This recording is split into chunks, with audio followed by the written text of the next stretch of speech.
Sungguh besar kasih-Mu kepada kami semua. Kami bersyukur kepada-Mu Tuhan. Terlalu besar Tuhan pengorbanan, karya, keselamatan yang sudah Engkau berikan bagi kami semua. Oleh karena itu hati kami memuji, meninggikan Engkau Tuhan di atas segalanya. Saat ini kami umat-Mu berkumpul meninggikan Engkau Tuhan. Biarlah Engkau disenangkan dengan puji-pujian kami Bapa. Bapa, bila sebentar kami akan mendengarkan kebenaran firman Tuhan, mari Allah Roh Kudus Engkau yang melembutkan setiap hati kami, sehingga benih firman yang akan ditaburkan oleh hamba-Mu itu boleh Tuhan tetap tinggal di dalam hati kami, bertumbuh, berbuah dalam kehidupan kami. Engkau dengan urapan-Mu yang ada pada hamba-Mu Tuhan, biar sungguh Engkau pakai hamba-Mu untuk menyampaikan isi hati Tuhan kepada kami semua. Kami rindu Tuhan, kami rindu akan kebenaran firman-Mu, kami rindu Tuhan dilengkapi, kami rindu dipulihkan, kami rindu Tuhan, kami percaya bahwa ada kuasa dalam puji-pujian, ada kuasa dalam doa, ada kuasa dalam firman-Mu. Dan biar pulang dari tempat ini kami boleh dipenuhkan dengan berkat daripada Tuhan. Terima kasih Tuhan, kami serahkan waktu ini sepenuhnya ke dalam tangan Tuhan Allah Roh Kudus. Engkau yang menguasai setiap hati dan pikiran kami, biar hanya tertuju kepada Tuhan.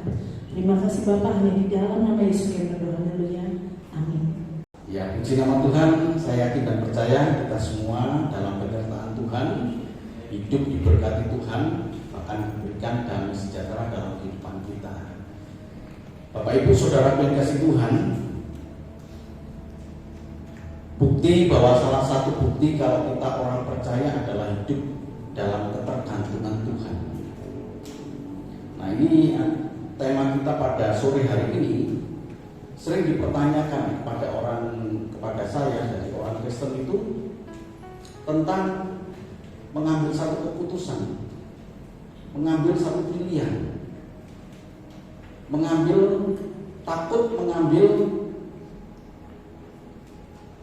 keputusan, ya, padahal kita sudah hidup di dalam Tuhan, Bapak Ibu. Karena tidak mungkin kita terlepas dari sebuah pilihan ketika kita masih hidup. Apakah anak saya sekolah di sini, apakah saya bekerja, apakah saya berhenti, apakah saya, dan lain sebagainya, banyak pilihan dalam kehidupan kita. Hari ini kita belajar Bapak Ibu Saudaraku mengenai Tuhan dan strategi manusia. Kita buka dalam Ulangan 1 ayat 9 sampai dengan 18, ayat yang cukup panjang. Tapi marilah kita belajar dari kisah mengenai seorang yang tergantung kepada Tuhan, yaitu Musa. Ulangan 1 ayat 9 sampai dengan 18. Ulangan 1 ayat 9 sampai dengan 18, demikian bunyi firman Tuhan. Riwayat pengangkatan hati-hatimu. Pada waktu itu aku berkata kepadamu demikian, seorang diri aku tidak dapat memikul tanggung jawab atas kamu. Tuhan Allahmu telah membuat kamu banyak, dan sesungguhnya sekarang kamu sudah seperti bintang-bintang di langit banyaknya. Tuhan Allah nenek moyangmu kiranya menambahi kamu 1000 kali lagi dari jumlahmu sekarang, dan memberkati kamu seperti yang dijanjikannya kepadamu. Tetapi bagaimana seorang diri aku dapat memikul tanggung jawab atas kesusahanmu, atas bebanmu, dan atas perkaramu? Kemukakanlah dari suku-sukumu orang-orang yang bijaksana, berakal budi, dan berpengalaman, maka aku akan mengangkat mereka menjadi kepala atas kamu. Lalu kamu menjawab aku, memang baik apa yang kuajukan untuk dilakukan itu. Kemudian aku mengambil kepala-kepala sukumu, yakni orang-orang yang bijaksana dan berpengalaman. Lalu aku mengangkat mereka menjadi pemimpin atas kamu, yakni sebagai kepala pasukan 1000, kepala pasukan 100, kepala pasukan 50, dan kepala pasukan 10, dan sebagai pengatur pasukan bagi suku-sukumu. Dan pada waktu itu aku memerintahkan kepada para hakimmu demikian, berilah perhatian kepada perkara-perkara di antara saudara-saudaramu, dan berilah keputusan yang adil di dalam perkara-perkara antara seseorang dengan saudaranya atau dengan orang asing yang ada padanya. Dalam mengadili, jangan pandang bulu, baik perkara orang kecil maupun perkara orang besar harus kamu dengarkan. Jangan gentar terhadap siapapun, sebab pengadilan adalah kepunyaan Allah. Tetapi perkara yang terlalu sukar bagimu harus kamu adakan kepadaku, supaya aku mendengarnya. Demikianlah aku pada waktu itu memerintahkan kepadamu segala hal yang harus kamu lakukan. Amin. Bapak Ibu Saudaraku, tidak ada kata strategi, tidak ada kata perencanaan di dalam ayat-ayat yang sudah kita dengar. Tetapi itu ada, terbersit di dalam ayat-ayat tadi. Ada perencanaan, ada planning, ada strategi. Kita nggak perlu takut menghadapi kehidupan ini ketika kita bergantung kepada Tuhan. Kita melakukan apa yang menjadi bagian kita, dan Tuhan akan melakukan apa yang menjadi bagian Tuhan. Ya, Bapak Ibu, satu peristiwa yang mungkin sedikit agak lucu saya mau ceritakan kepada Bapak Ibu. Beberapa waktu yang lalu, karena ban mobil kami di rumah saya lihat kok kempes gitu ya, kemudian saya bongkar dan kemudian saya bawa ke tukang tambal ban. Terpikir dalam pikiran saya ke tukang tambal ban sana. Uniknya di tengah jalan, ngapain jauh-jauh? Saya memang punya langganan yang di sana bagus, baik Bapak Ibu ya. Tapi kemudian terbersit dekat rumah ada. Saya cerita kepada istri saya, memang lucu juga ya. Dan kemudian saya bawa ke tempat itu, kami ngobrol dengan bapak, kira-kira umurnya sekitar ya hampir sama lah dengan saya. Jadi bapak itu bisa bayangkan tukang tambal ban itu seperti saya punya. Jadi ketika kami berbicara di situ, yang menarik ketika dia SMA, dia katakan begini, Pak, saya ini punya cita-cita loh sejak saya SMA, saya ingin punya usaha tambal ban. Ya. Tapi kemudian saya bekerja. Setelah lulus SMA, saya bekerja di satu proyek dan saya pegang traktor, pegang alat-alat berat sampai ke Batam. Sampai di sana, saya melupakan cita-cita saya sebagai tukang tambal ban. Cita-cita sebagai tukang tambal ban dia bukan tukang usaha tukang tambal ban. Tapi ternyata di dalam proyek itu banyak sekali masalah ban yang mereka hadapi. Dari situ kemudian saya belajar pertama kali tambal ban mobil-mobil proyek di situ. Dan kemudian tahun 2017, ini orang itu cerita, 2017 kemudian saya mengundurkan diri dari perusahaan itu dan saya mendapatkan uang pesangon yang saya pikir cukup untuk saya ingat kembali cita-cita saya dulu waktu SMA, yaitu tukang tambal ban. Akhirnya saya buka. Jadi kalau Bapak Ibu di Kali Sabut, Mas Yohanes ya, Kali Sabut itu di Alfamart depannya, nah disitulah ada Bapak itu yang tukang tambal ban, disitulah saya tambal ban. Kemudian saya sering dialog itu. Yang menarik yang ingin saya sampaikan kepada Bapak Ibu ya, selain dia punya perencanaan, tapi dia punya kata-kata begini, Pak, untuk yang begini saja saya harus merencanakan, saya harus mempersiapkan dengan baik. Untuk yang begini saja saya harus mempersiapkan dengan baik. Apalagi untuk hidup saya yang nanti Pak di akhirat, saya harus mempersiapkan dengan baik. Makanya saya sering datang kepada Pak Kiai yang ada di depan itu, saya sering sekali bertanya-tanya kepada Pak Kiai itu. Tapi di akhir dari pembicaraan itu kemudian dia bertanya kepada saya, Bapak sebagai apa? Saya sebagai pendeta, Pak. Waduh, dari tadi saya menceramai Pak Pendeta. Aduh, maaf Pak Pendeta, enggak apa-apa Pak, baik sekali Pak. Kita lihat Bapak Ibu, seorang yang sederhana saja punya perencanaan.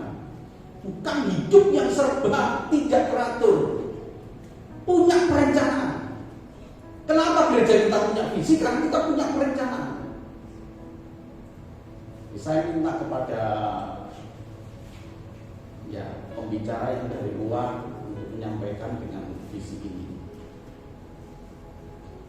Bapak Ibu bisa lihat, nggak mungkin saya bisa menjalankan penggembalaan tanpa tim yang kuat.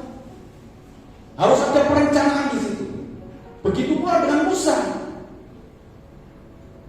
Tentu muncul dalam pikiran kita kan begini Bapak Ibu. Bukankah Musa sudah punya pengalaman hidup bersama dengan Tuhan? Apa kurangnya Tuhan? Di mata Musa nggak ada kurangnya Tuhan, itu dahsyat Bapak Ibu. Tapi Musa berkata, seorang diri aku tidak dapat memikul tanggung jawab atas kamu. Bukankah ada Tuhan yang dahsyat? Bukankah ada Tuhan yang maha kuasa? Orang Kristen yang tidak mempersiapkan hidupnya dengan baik itu karena dia punya salah persepsi terhadap Tuhan. Pernah nggak Bapak Ibu mendengar atau diri kita berkata ngalir saja lah. Ngalir aja lah. Harus punya perencanaan Bapak Ibu, nggak boleh ngalir aja. Kita tuh harus punya perencanaan. Ya, kalau Bapak Ibu punya anak, cobalah perencanakan dengan baik anak ini bagaimana. Kalau Bapak Ibu punya usaha, rencanakan dengan baik. Nggak bisa kemudian kita mengalir aja. Saya 12 tahun jadi asisten manajer di satu perusahaan Bapak Ibu. Dan setiap tahun kami itu punya perencanaan bagaimana kita mengubah. Dan yang paling sulit yang saya alami itu sekitar tahun 97 ya. Sebelum saya kecelakaan tahun 97 itu saya punya perencanaan mengubah jenis karet yang diproduksi dari RSS rib smoke sheet ya menjadi chrome rubber. Kenapa? Yang saya hadapi itu adalah orang-orang, perusahaan kami berdiri tahun 1921. Itu sudah 100 tahun kemarin ulang tahun, karena ulang tahun perusahaan itu sama dengan ulang tahun saya tanggal 21 Januari tahun 2021 mereka. Jadi kemarin ulang tahun 102 tahun. Untuk mengubah mindset dari mereka yang sudah terbiasa membuat rib smoke sheet RSS itu jadi dalam bentuk lembaran, kemudian harus saya ubah. Sama dengan kehidupan orang Kristen yang sudah terbiasa punya persepsi yang sama tentang Allah, bahwa kita bergantung pada Tuhan, maka saya nggak perlulah saya punya perencanaan, toh saya punya Tuhan yang hebat. Jadi kenapa banyak orang Kristen yang gagal, banyak orang Kristen yang tidak punya apa ya Bapak Ibu ya, karena bersaing dalam kan nggak punya perencanaan. Iya. Gereja ini pun juga harus maju. Gereja ini harus punya perencanaan, dan perencanaan memang dimulai dari Bapak Gembala ya. Harus punya visi apa mau dibawa kemana. Dan setiap tahun saya akan memikirkan bagaimana kegiatan apa dan lain sebagainya. Apa yang harus saya sampaikan. Jadi perencanaan itu atau strategi ya, kita persamakan dulu persepsinya. Jadi strategi itu adalah rencana yang cermat mengenai kegiatan untuk mencapai satu sasaran khusus. Ya. Termasuk di dalamnya adalah ilmu atau seni dalam menggunakan sumber daya yang ada untuk tujuan tertentu. Jadi saya tidak sekedar asal pilih untuk tim yang ada. Semua harus terlibat Bapak Ibu. Jadi tim itu penggerak, tetapi bukan tim tidak akan bisa bekerja kalau tidak ada Bapak Ibu yang ikut campur tangan di dalamnya atau kerjasama di dalamnya. Nah ini adalah satu perencanaan yang mempergunakan seluruh sumber daya yang ada. Saya nggak punya apa-apa Pak, tapi kita punya pikiran. Saya sampaikan kepada beberapa anak muda, beberapa kali di dalam pertemuan anak muda saya sampaikan, jangan pernah takut untuk punya mimpi. Saya mau mulai dari nol Bapak Ibu ya. Ada saksinya istri saya. Betul-betul saya mulai dari nol. 2 tahun lamanya saya menjadi supir antar jemput anak sekolah untuk mencukupi kehidupan saya. Awal saya menjadi seorang hamba Tuhan, betul-betul hidup dalam kekurangan, tapi dalam kekurangan sumber daya ini saya tidak pernah menyerah. Ya. Di Bogor ada pabrik jaket, ya udah saya ambil, saya jual lagi, saya ambil, saya jual lagi. 2 tahun mungkin Bapak Ibu jemput ya. Saya berangkat itu setengah 6 ya, setengah 6 saya berangkat, saya jemput satu-satu ya. Kalau sudah selesai, begitu selesai masuk di sekolah, ternyata ada satu anak yang berkata, aduh tolong Pak, buku saya ketinggalan, saya balik lagi ambil. Nyampaikan, saya diproses oleh Tuhan lewat jalan yang tidak mudah, tapi saya punya strategi, saya punya mimpi, saya punya hasrat, saya harus maju. Dan Tuhan memberkati Bapak Ibu. Tuhan memberkati. Dari tidak punya apa-apa, dari kami tinggal hanya di rumah petak yang ukuran 3x4, kemudian Tuhan memberkati kami untuk kami tinggal di rumah direktur tempat saya bekerja. Dia kontrak dan punya sisa waktu 6 bulan kontrakan itu, kemudian dipersilakan saya untuk ngisi, bukan gratis Bapak Ibu ya, ngisi, oke 6 bulan. Proses lagi oleh Tuhan saya pindah, kemudian saya mendapatkan rumah KPR ini, saya menyicil 15 tahun lamanya. Proses semua Tuhan. Dari tidak punya apa-apa, kemudian saya merasakan berkat Tuhan yang berlimpah. Kenapa Bapak Ibu? Ada perencanaan, ada strategi. Saya tahu saya punya Tuhan yang hebat, saya tahu saya punya Tuhan yang maha kuasa, tapi saya bergantung kepada Tuhan bukan dengan bergantung yang salah. Jadi kalau Bapak Ibu mungkin ada yang punya usaha, mau diapakan ini? Usaha ini mau diapakan? Sekarang zamannya medsos gampang. Pakai cara-cara, pakai teknologi, pakai apapun Bapak Ibu. Ketemu dengan orang jangan takut berbicara, mempromosikan, ngomong aja. Ya, dengan istri saya punya usaha juga, ya tentu nggak bisa saya sebutkan kan, ya nggak enak ya. Nanti di gitu aja. Saya punya usaha juga. Jadi kalau saya ketemu dengan orang, saya sampaikan. Ketemu dengan pendeta, ketemu dengan teman, saya sampaikan. Itu strategi Bapak Ibu. Saya nggak ngawur itu, nggak asal mengalir. Kalau saya asal mengalir, saya mendapatkan sedikit. Tapi ketika saya punya strategi, saya menghasilkan sesuatu hal yang besar. Dan sesuatu yang besar yang saya dapatkan, kembali saya pergunakan untuk kemuliaan nama Tuhan. Bukan untuk sombong saya. Untuk kemuliaan nama Tuhan. Ketika saya untuk mempermuliakan kemuliaan nama Tuhan, Tuhan katakan, ketika kita dapat dipercaya dengan perkara yang kecil, Tuhan akan berikan perkara yang besar. Musa tahu siapa Tuhan yang disembah, dahsyat Tuhan. Tapi Musa katakan, aku gak bisa. Aku harus punya strategi. Musa tidak arogan, tidak asal pilih. Kamu ya.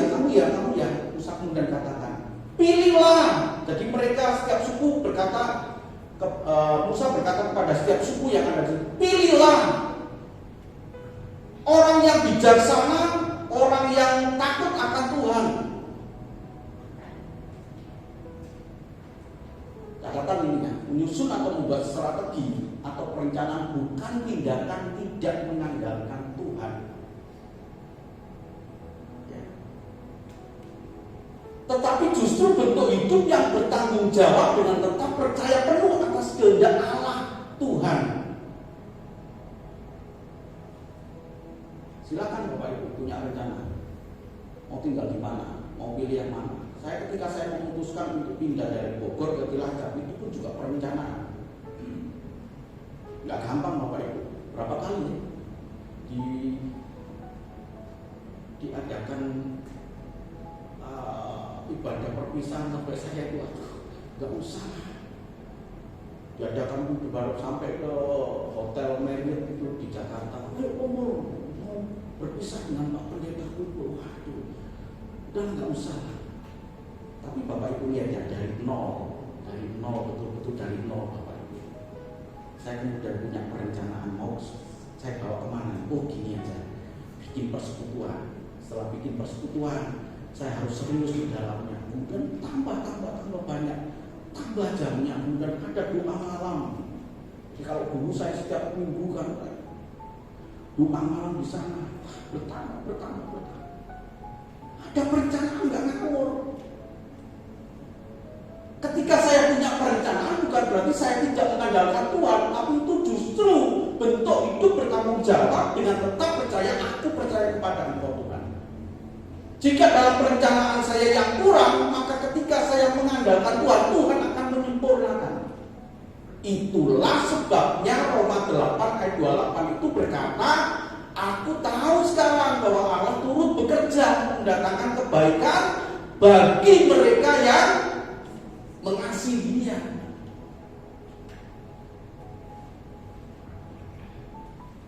Jadi Bapak Ibu Saudaraku, jangan berkecil hati ketika kita tidak punya apa-apa atau hal yang kecil.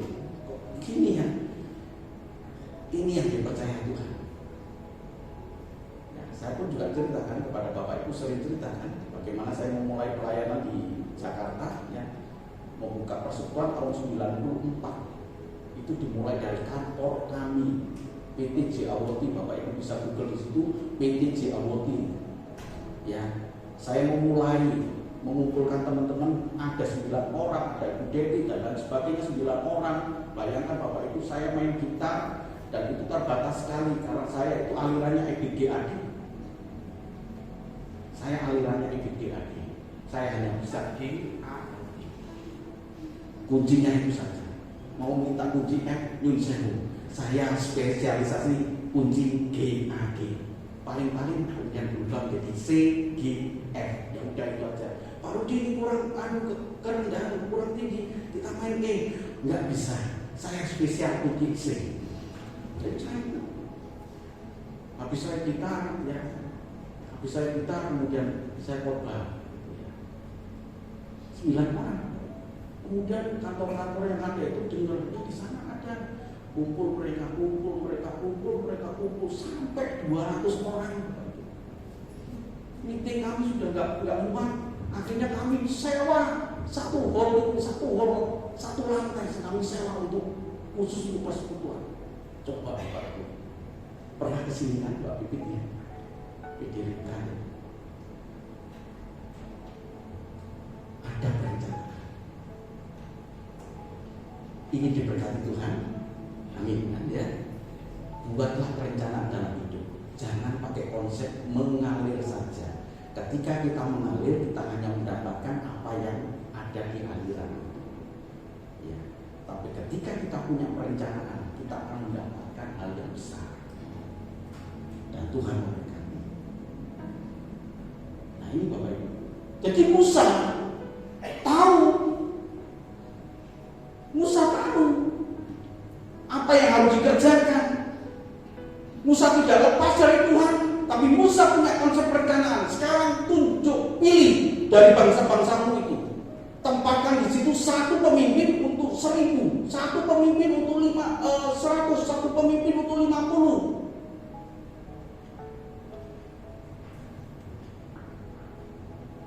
Nah, ini adalah strategi.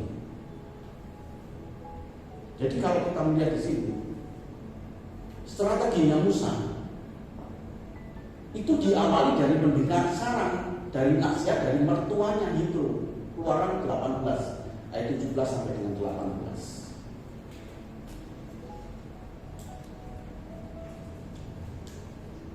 Keluaran 18 ayat yang ke-17 sampai 18 dan ayat 21.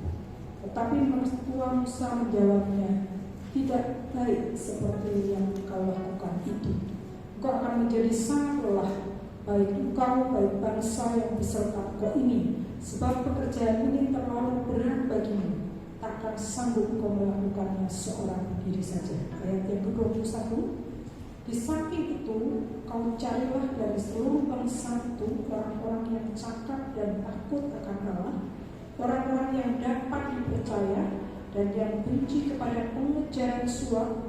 Tempatkanlah mereka di antara bangsa itu menjadi pemimpin 1000 orang, pemimpin 100 orang, pemimpin 50 orang, dan pemimpin 10 orang. Amin. Bukan kebetulan kalau Musa bertemu dengan mertuanya. Ini yang menarik, ini waktu saya pelajari. Kenapa ya kok bisa bertemu? Ya biasanya bertemu dengan mertua itu menimbulkan masalah. Ada aja. Yang diributkan itu ada. Tapi ini enggak. Pertemuan Musa dengan Yitro sebagai mertua itu kemudian menimbulkan Musa, aku lihat ya, kamu memimpin itu capek nanti kamu. Jadi di dalam ulangan 1 tadi itu punya latar belakang, ada pertemuan antara Musa dengan mertuanya. Tidak baik seperti yang kau lakukan itu, engkau akan menjadi sangat lelah. Baik engkau maupun bangsamu akan tidak baik itu. Kalau engkau lakukan seperti itu, bukan hanya kamu Musa, tapi bangsamu juga. Bukan hanya saya, tapi gereja ini gak baik kalau saya tidak punya konsep perencanaan. Saya sampaikan kepada beberapa orang kan, saya juga punya perencanaan. Ya, walaupun itu masih dalam bentuk mimpi, belum terwujud. Saya ingin gereja ini punya sekolah. Saya ingin, itu mimpi saya. Nggak tahu sampai kapan, tapi saya tetap bertahan di dalam mimpi itu. Gereja ini punya gedung serbaguna, gereja ini punya yang berguna bagi masyarakat di sekitar kita. Kalau kita punya gedung serbaguna gitu ya, mereka mau kawin mau apa, gratis, betul-betul gratis ya. Tapi makanan dari kita. Itu mimpi saya ya. Nah Bapak Ibu Saudaraku, ini strategi juga, salah satu bagian dari strategi itu kita punya mimpi. Bayangkan aja, jangan takut bermimpi. Amin. Pak, saya udah tua Pak. Ya udah, kamu mimpikan untuk anakmu. Ini loh Bapak Ibu.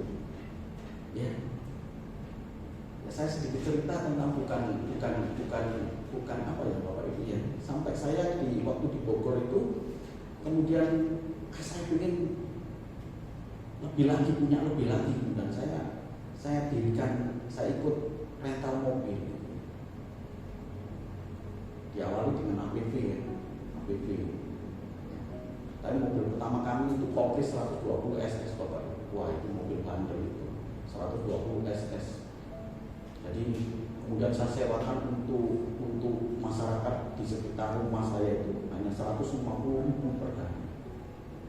Tapi kalau mobil yang satunya, mobil APV saya sewakan 250. Kemudian bertambah lagi.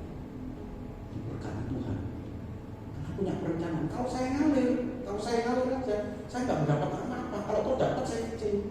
Tapi ketika saya punya perencanaan, banyak. Sama seperti Musa ini kan. Kalau Musa tidak menuruti saran dari bapak mertuanya, ya Musa akan kerepotan. Jadi begini Bapak Ibu, saran atau mendengar nasihat itu bisa datang dari siapapun. Saya dapat pelajaran dari tukang tambal ban. Untuk hidup akhirat nanti Pak, saya harus mempersiapkan sungguh-sungguh melebihi dari saya mempersiapkan masa depan ketika saya punya cita-cita. Wah hebat Bapak ini saya katakan, luar biasa. Apakah Bapak Ibu punya perencanaan terhadap jiwa Bapak Ibu? Mau dibawa kemana? Saya kan sudah diselamatkan dalam Tuhan Yesus Kristus. Betul gitu. Saya tidak menolak hal itu. Tapi satu ayat tidak mungkin berdiri sendiri dan itu dianggap sebagai satu kebenaran. Bukankah Tuhan Yesus pun juga berkata, aku tidak pernah mengenal kamu, ya kamu sekalian membuat kejahatan. Loh Tuhan, aku ini kan berbuat demi namamu, aku ini membuat mukjizat demi namamu. Artinya itu orang percaya. Tapi Tuhan tolak. Kenapa Bapak Ibu? Karena dia nggak punya perencanaan terhadap jiwa dia. Mau dibawa kemana?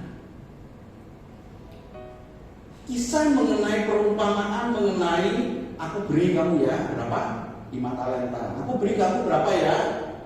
2 talenta. Aku beri kamu berapa ya? 1 talenta. Itu juga berbicara tentang perencanaan hidup. Bagaimana kita dipercaya kemudian kita berpikir 5 talenta itu mau saya apakan? 2 talenta ini mau saya apakan? 1 talenta ini mau saya apakan? Yang 1 talenta berkata enak banget itu taruh di tanah saja.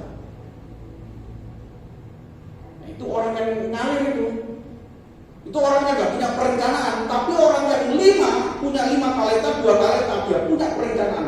Mau saya apakan ini? Kemudian firman Tuhan berkata menjalankan uang itu. Talenta itu uang kan, dijalankan. Ketika tuannya itu datang, mana uangnya? 5 talenta mana? Ini tuan, 5 talenta sudah jadi 10. Tuhan akan minta Bapak Ibu, saudara yang kasih Tuhan, jiwa kita ini apakah bertumbuh di dalam Tuhan apa tidak? Untuk bisa bertumbuh harus punya perencanaan. Bagaimana merencanakan jiwa ini? Bapak Ibu putuskan, aku mau serius dengan Tuhan. Bagaimana cara seriusnya? Terserah, itu perencanaan Bapak Ibu. Aku mau melayani kayak, aku mau begini kayak, aku apa? Putuskan perencanaan itu. Gak bisa kemudian nunggu, Tuhan belum manggil saya, Tuhan belum pilih saya. Itu mengalir Bapak Ibu. Kita tunjukkan kepada Tuhan, Tuhan aku mau hidup bertanggung jawab di hadapan Engkau Tuhan. Amin. Bertanggung jawab terhadap jiwa, bertanggung jawab terhadap apa yang Tuhan berikan dalam hidup kita secara jasmani. Tuhan, kita bertanggung jawab. Kalau ada yang usaha seperti Pak Yobi, rencanakan. Ya. Suatu hal terjadi. Itu kalau saya mau cerita perusahaan kami ya, jadi itu kami kecil dulu. Saya masih ingat kantornya itu kecil sekali, tapi kami punya perencanaan, punya desain bagaimana menjual, dan akhirnya besar dan akhirnya sudah menjadi besar. Kami menempati kantor kecil pertama kali saya tahun 90 itu masuk di kantor itu. Hanya kantornya kecil, tapi kemudian berkembang karena punya perencanaan. Begitu pula dengan kita, jangan hanya berharap berkat Tuhan, tapi hidup tanpa perencanaan, strategi. Jadi ini Musa, kemudian latar belakangnya dia mendengar, Bapak Ibu, mendengar.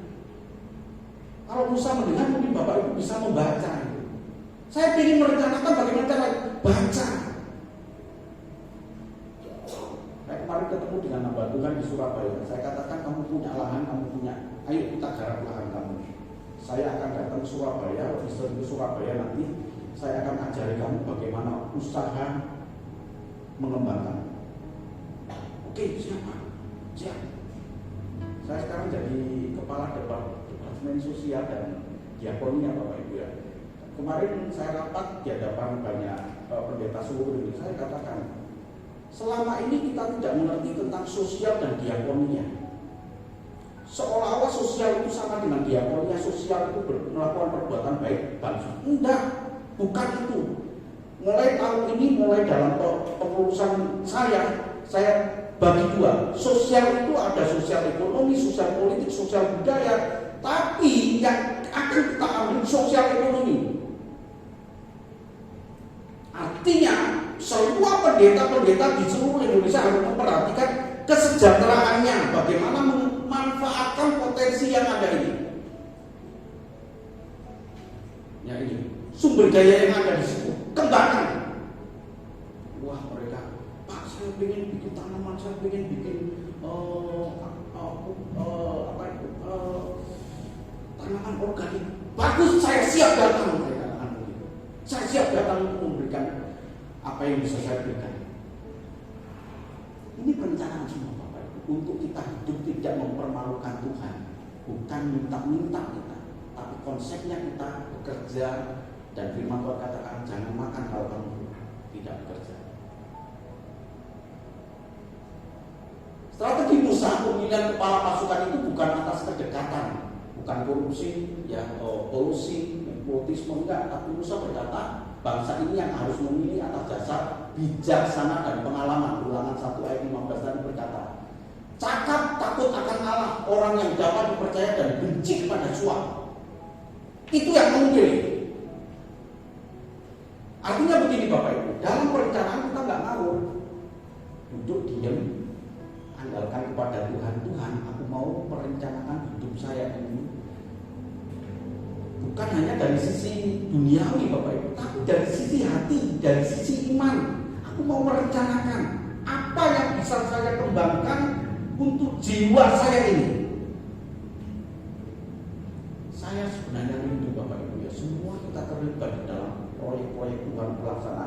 pekerjaan-pekerjaan Tuhan.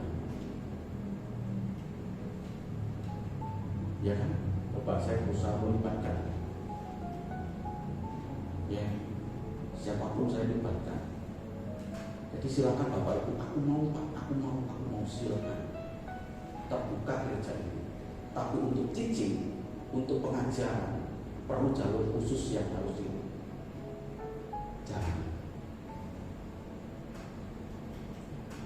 Ini seperti ini Musa, yang cakap, yang takut, yang dapat dipercaya. Nah, Amsal 16 ayat yang ketiga, ayat yang terakhir Bapak Ibu. Amsal 16 ayat yang ketiga. Kalau sudah dengar kata yang terakhir itu selain nanti Bapak Ibu buat Amsal 15 ayat yang ketiga. Serahkanlah perbuatanmu kepada Tuhan, maka terlaksanalah segala rencanamu. Iya, puji nama Tuhan. Serahkanlah perbuatanmu kepada Tuhan, maka terlaksanalah segala rencanamu. Ada hal yang terbersih di dalam ayat ini, yaitu ketergantungan kita kepada Tuhan. Jadi membuat rencana, membuat planning, membuat strategi dalam hidup apa yang harus kita kerjakan, itu bukan berarti kita lepas ketergantungan kita dengan Tuhan.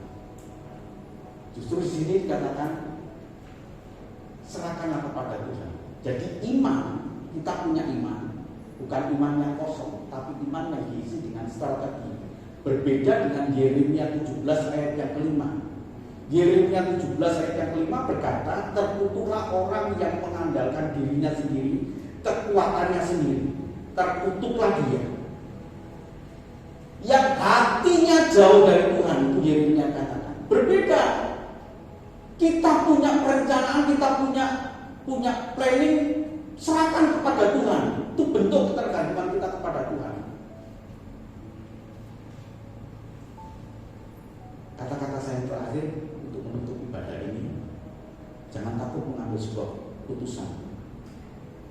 Jangan takut mengambil sebuah keputusan ketika kita sudah melalui proses yang begitu berat.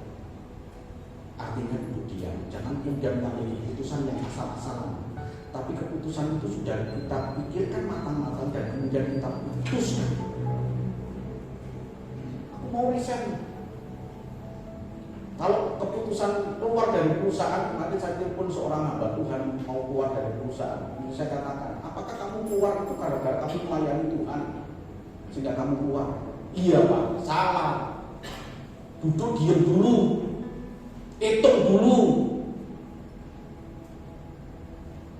duduk diam dulu, jangan emosional. Gara-gara melayani Tuhan, saya pengen full melayani Tuhan, kemudian putus begitu saja. Saya mau resign, tidak bisa. Saya untuk keluar di perusahaan di mana saya bekerja dengan kenyamanan, dengan kenikmatan yang luar biasa Bapak Ibu. Saya duduk diam dulu Bapak Ibu. Berapa kali saya telepon kepada Bapak ini enggak, Bapak Prayogo ini, wah enggak kehitung, saya telepon terus. Duduk diam dulu. Saya diskusikan dari situ, duduk diam dulu. Baru kemudian ngambil keputusan, saya resign dari perusahaan. Nggak usah takut ketika sudah melalui prosesnya loh ya, bukan emosional. Musa tadi itu dengan pendengar, kemudian dia dengan hikmat Tuhan, hatinya nggak jauh dari Tuhan. Ada begitu banyak orang kemudian kesal, nyesel ya. Dulu Bapak Ibu ya, becek keluar dari perusahaan gara-gara melihat kemudian sekarang banyak orang nyesel. Kenapa? Karena emosional, nggak duduk diam dulu. Banyak kesukaran terjadi karena emosional. Jadi kita diberi hikmah dengan tetap bergantung kepada Tuhan, dengan proses yang sudah kita lalui, bagian kita sudah kerjakan, baru kemudian Tuhan akan memberkati kita karena kita tergantung kepada Tuhan. Jangan takut mengambil keputusan. Setelah keputusan itu kita ambil melalui proses yang cukup berat, bukan proses yang mudah. Tuhan memberkati. Amin.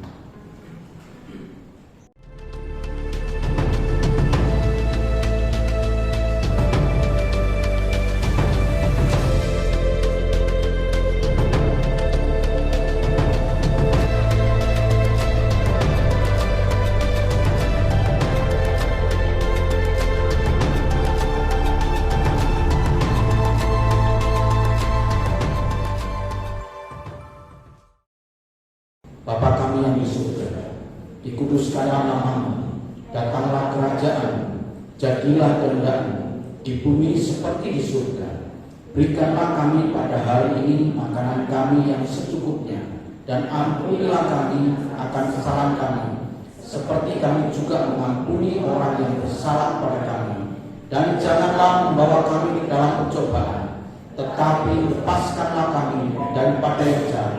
Karena Engkau-lah yang mempunyai kerajaan dan kuasa dan kemuliaan sampai selama-lamanya. Amin. Terima kasih. Terima kasih.